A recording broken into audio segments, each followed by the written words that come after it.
PMAYG बिथिंनि न' लुफुंनायाव जाख्ल'नायनि अजद होनायनि सायाव खेंफोरथि होदों आइबान्दारि BCDCनि मासिगिरि दीपा बर'आ। क'क्राझार जिल्लानि सालाकाटि बियाबनि सिङाव थानाय आइबान्दारि BCDCनि सिङाव नयासारा पार्ट 1 गामिनि सानैसो बेनिफिसारिफोरा PMAYGनि न' लुफुंनाया मोजां रोखोमै जायै आरो जाख्ल'दों होननानै खौरां बिजोंनि गेजेरजों अजद होदोंमोन।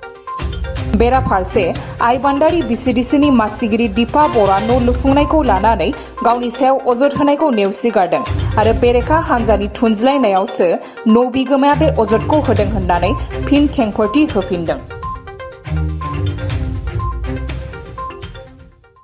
गासैखौबो आंनि गोसो गोरबोनिफ्राय हरबाय आरो गासै दा नुजाफैनाय गासै आंनिनो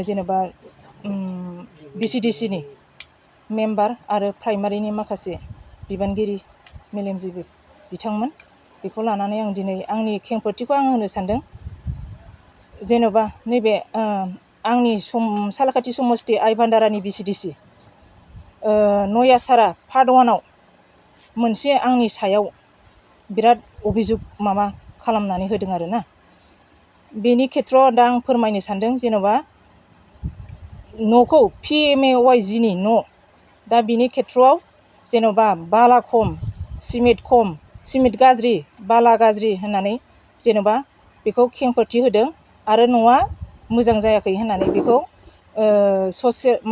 प्रतिदिन टाइमाव बेखौ फोरमायनानै फोसावदों आरो। दा बिदिनि थाखाय आंहाबो मोनसे दङ नालाय, आंहाबो गासिबो जेनेबा आंनि खालामनाय सिस्टेम आं गासिबो बेखौ आं खेंफोरथि होनो थाखाय आं दिनै दा ओंखारदों। दा बिनि सायाव आंखौ होनायनि बेलायाव आं बेखौनो बुंनो सानो, जेन'बा बिनि खाथियावनो न'आ गंनै गंथाम दं, बिनियाल' मानो गाज्रि जाखो? एखे सिमेन्ट एखे बाला होमबा बिसिना बेसेबां मजबुत, होमबा बेनियाल' मानो गाज्रि जाखो? आं बिनि सायाव दुखु मोनदों। आंनि सायाव होनायाव आं दा बेखौ खाथां खोथायै आं बुङो। जेन'बा बिर'धि दलानो बेखौ थुनानै होनानै बानायदों। बे जे जायगायाव आङो बिराद मुजुबुत आं बानायखादों, आङो मिस्ट्रिखौबो आं बुंदों, जेन'बा मोजाङैनोबो जादोंबो। दै लुयैनि जुनैनो बिसिना जादों, खिन्थु नै बिसिना बेसे मोजां मुजुबुत जादों। बेना दै लुयैनि थाखायसो जानाय आरो। दा बियो बिर'धि दल हिसाबै आंखौ फोसावदों, फानदों। आं बेखौ बिर'धि दल होननानै आं बुङो। एकदम आं खाथां खोथा आं बुंगोन। आंनि सरखारनि सायाव बिसोर बिराद नोजोर होदों आरोना। होथों, आंनि खामानिखौ आं कमप्लिट साक्सेस आं खालामलांगोन। गोदोनि समाव जेन'बा आं नुदों बै पार्टिनि दलनि समाव जेनेबा न'आनो आद्रा दं, निगामखलायाव दङ, नयासारायाव दङ, नयासारा पार्ट 4 आव दङ। मानो बिदि थानो मोनखो? आंथ' बिदिखौ सुखुवा, आंथ' बिदिखौ मोजां मोना। आंनि सरखार गोदान, जे जायगायाव सरखार गोदान, आं बेखौ मोजां सामलायलांनो थाखायसो आंबो मोनसे BCDCनि जानानै आङो दिनै जेन'बा आं खावलायहरनो सानो, जेनेबा आरो आंनि गियानखौ आं फोसावनो सानदों। आरो जेन'बा आं इसिबां आं बेबायदि जाहाथे आंनि माबायाव आं बिदि गाज्रि माबाखौ दोना, आं कमप्लिट खालामगोन, आं आनकमप्लिट खालामा होननानै आङो ओरैबायदि बेब'स्था खालामदों आरो न'खौ आङो न' लुनायनि बेलायाव ओरैबायदि खालामदों। आंनि BCDCआवल' खालामाखै, दस्रा BCDCआवबो खालामदों आरो चिराङावबो खालामदों। आंनि BCDCआव ओरैबो नायगावआवबो खालामदों आरो ओरै कालिफख्रियावबो खालामदों आरो आंनि आइबान्दारानि BCDC खालामदों। बेबायदि आरो खालामनाया बोरै? बिनि खेथ्रआव ओरैबायदि, जेन'बा सोरबा बेनिफिसारिफोरनि आखायाव फैसाया गोलैयोब्ला न'आनो जाफुङा, आद्रा जायो। बिनि थाखायनो आं आखायाव लादों। नैबे एकाउन्ट गोदान खुलिनाय एकाउन्टनि बेलायाव बुंदोंना बिसोरो, एकाउन्टखौ बुंदों मानो बेनिफिसारिनि आखायाव थाया, मानो बेनिफिसारिया मोनाखै, बेबायदि खोथा बुंदों। आं बेखौ ओरैबायदि सिस्टेमखौ आं बानायदों।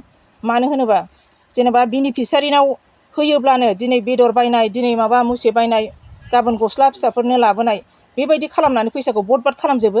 बिदिनि थाखायनो आङो आरो सोरनिबा एकाउन्टआ गोदोनि मानसिफ्राथ' बुरै बोराय न' मोननाय दङ।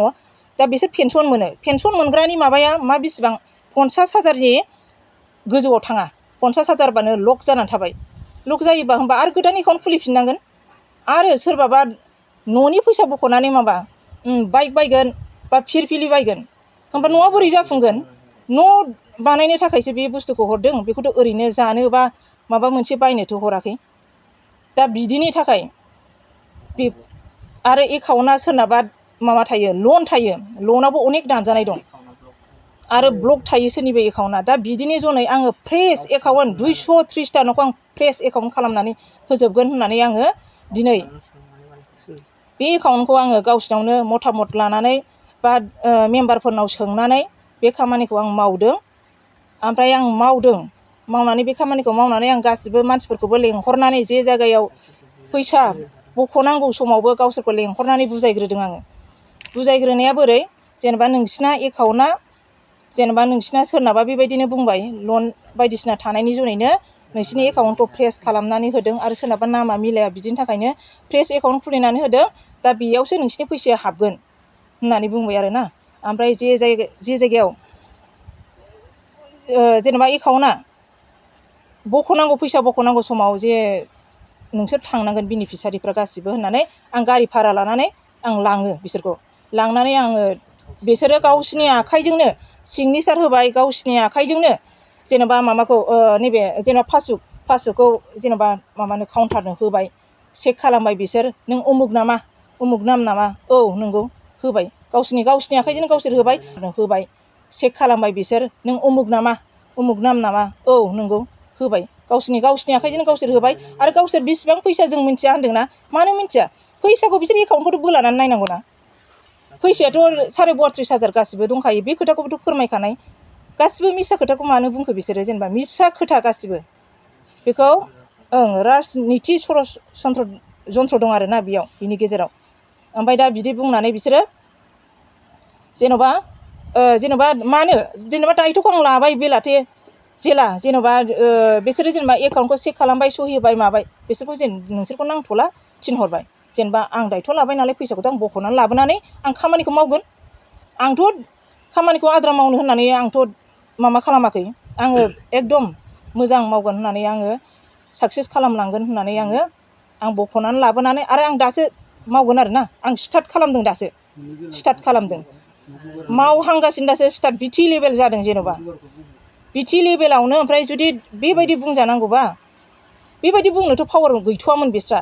3 मासजों लुखांनायनि खोथा दं आरोना, 3 मासजोंथ' ओमफ्राय जायाबो जानो हागौ, ओमफ्राय खोथा सम आरोना बियो, सम 3 मासजों जानांगौ होननानै खोथा, अफिसनि माबा रुल आरो बियो, गाइडलाइन। ओमफ्राय बियो आरो माखासे जेनेबा अफिसाव होबावदों आरोना, गोलाव गुसुंनि जनैबो आरोना। बे गोलाव गुसुङा बोरै, जेनेबा सरखारनि गाइडलाइन बा क'क्राझार डेभेलपमेन्ट ब्लकनिफ्राय गाइडलाइनखौ जोंनो होदों 18, गोलावा 18, गुसुङा 15। दा बिनि गेजेराव होनदों बिसोरनो नांगौ नै 20 हाब सासे चेयारमेना नोंनो अभारटेक 20खौ आं मारै होनो हागोन, आं सरखार नामा, आंथ' होनो हाया बिदि। बिसोरो बुंदों 20 नांगौ, आंथ' बेबायदि होनो हाया। सरखार माबा अफिसा जेखौ गाइडलाइन हरो आं बेखौसो मावगोन, आं दा बेखौनो मावबाय थागोन, मावलांगोन, आं बेखौनो मावबाय थागोन, मावलांगोनबो। आरो गोबां बेनिफिसारि गैया, 3 बा 4, बियोबो बिरोधि दल, गुबुन पार्टि। दा आंनि पार्टिखौ फाननो थाखाय बा आंखौ चेयारमेनखौ फाननो थाखायसो बिसोर खोथाखौ बेबायदि फाख्रायनानै बुंदों। बे मिसा खोथा, बे मालाबाबो जानो हाया, बे नंखायजोब, बिसोरनि बुंनाया गासिबो नंखायजोब। आरो आंनि जोंनि UPPL पार्टिनि ब्लकनिफ्राय प्रेसिडेन्ट, सेक्रेटारि आरो गुबुन गुबुन बिबानाव थानाय बिथांमोन फैदों, सारमोन फैदों, आरो जोंनि TLCC चेयारमेन अमरेश सार फैदों, गासिबो जेनेबा थाजिम एकदम मालायना दै होनानै, ओमफ्राय बिनिया मा एकदम रानस्रावस्राव बेबायदि। आरो सानसे बा साननै बा सानथामजों मालाबाबो राया, एसेबाबोथ' सम नांगौ ना, डाइरेक्टथ' बोरै बिदि सानथामजों रानाय जानो हानांगौ। आरो बिसोर बानायखांनाय लोगो लोगो बेलासिफ्रावनो बे गथ'फ्रा ओरै सोमावफैदों खोमा आरोना, मोनसे खुन्थिया नुदों जे पिक्सार होदों जे, बे सोमावनाय आरोना बेबायदि। ओमफ्राय बेखौ जोंनि मानसिफ्रानो थांनानै बेयाव सुदों, माबा बिसिबां गोलाव, बिसिबां 18 नंगौना नङा, 15 नंगौना नङा, बेखौ सुदों गासिबो। आरो गोजौआ हाइटआ 1.5 फुट नंगौना नङा, बेखौ सुजोबदों, थिगैनो सुदों, मोनदों। जेरै सरखारनि गाइडलाइन बेनो एकदम क्लियार बाहाय खुनु बेले बेजे साननांगौबो गैया खुनु माबानांगौबो गैया बे बिरोधि दल नया सारा फाथुनिया फैनानै बेयाव एरसननानै होफैदों जे जायगायाव गोदोनि दल जेनेबा फुराना दल बियो मेम्बार बा माबा मोनसे बिदिनो आरो बिबानाव थानाय मानसिफोर बिसोर एरनानै होफैनानै आरो दा नैबे नया सारा पार्ट 1 नि साथाम मानसिफ्राबो बिसोरबो बिरोधि दलखा दा बिदिनि जनै आंखौ फाननाय बा जोंनि पार्टिखौ आंखौ फाननाय मानिथ' जोंनि पार्टिखौ फाननाय बेबायदि आरो दा बेखौ आंथ' गोख्रों रावजों आं सोंखारिनो लुगैयो आरोना बेबायदिखौ